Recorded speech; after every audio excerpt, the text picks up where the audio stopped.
What is the core grid?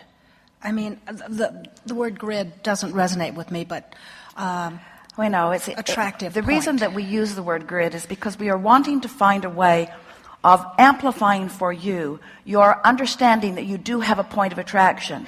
But most people don't want to think about their point of attraction until it's fleshed in with the details that they want. The details that they want to see and hear and smell and taste and touch. So we were attempting to help you feel a framework of something that is going to fill in. So you're standing in this framework that will fill in to the degree that you allow it based upon the vibration that you choose. That's the whole point of it. Now we're speaking more of these spinning grid discs. In other words, the vortex is the vibrational version that has not yet been realized in material terms by you, hasn't manifested or actualized.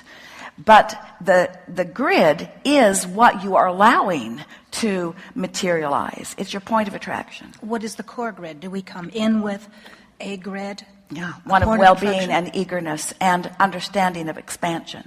You come with, the core grid is a triad of freedom, growth, and joy. And so free you can choose bondage. Growth never ending because the expansion is inevitable, and joy is the piece that we are wanting to amplify, because when you care about that, then that is your core grid: freedom, growth, and joy, and a complete understanding and expectation of it. Can we betray that grid? Do it all the time. You do it all the time. We say freedom, growth, and joy, and our physical friends say, yes, growth, growth, growth.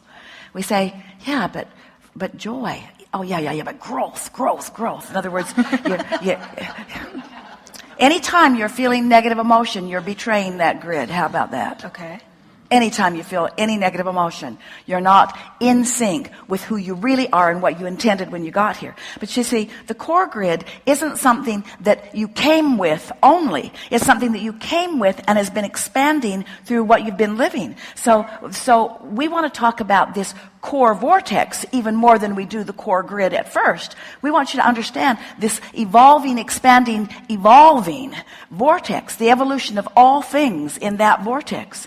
But then you got to understand, in order to do step 3, you got to understand that you have to now establish deliberately a relationship with that core vortex.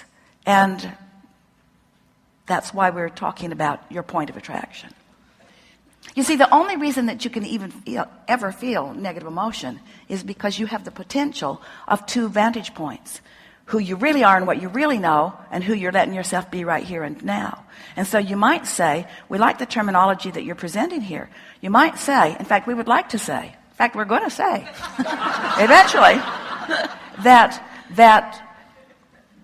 awareness of what you're doing with your grid in relationship to your vortex, your awareness of the emotions that you are feeling, is everything that matters. You want to know what you're doing with your, now let's call it core grid, in relationship with that expanded part of you. It's the only thing that matters. In my life, I've experienced a lot of betrayal, usually in work. I don't think I am where I'm supposed to be, but... We're going to interrupt, and we are going to contradict you. Oh. Well, we won't contradict you. We're just going to clarify. Okay. Betrayal in the way that humans mean it doesn't exist, because it's just people hopping on the disc that you've provided. Exactly. I know that so they're not betraying you, they're honoring your vibrational frequency. Exactly. Yeah, exactly.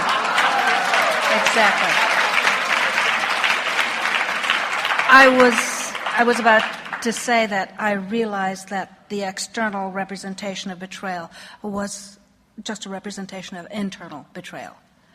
But we don't. What am I betraying? But we don't want to use the word internal betrayal. We would call it internal processing. We would call it internal discovery.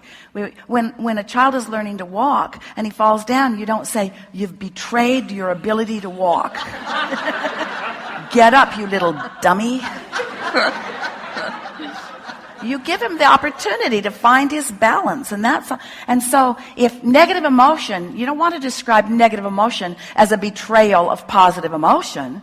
That's dramatic, don't you think? Yeah. You just want to say, I practiced a vibration and it's not serving me very well, and I didn't notice how not well it was serving me until it got rather exaggerated. And once it got more exaggerated, then I realized that I could have been choosing differently, and now I want to, but I can't.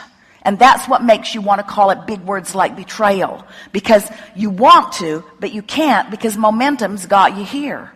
But you can sleep more, nap more, meditate more, do more things that allow that cork to float. And soon that self-imposed betrayal will lift from you. Okay.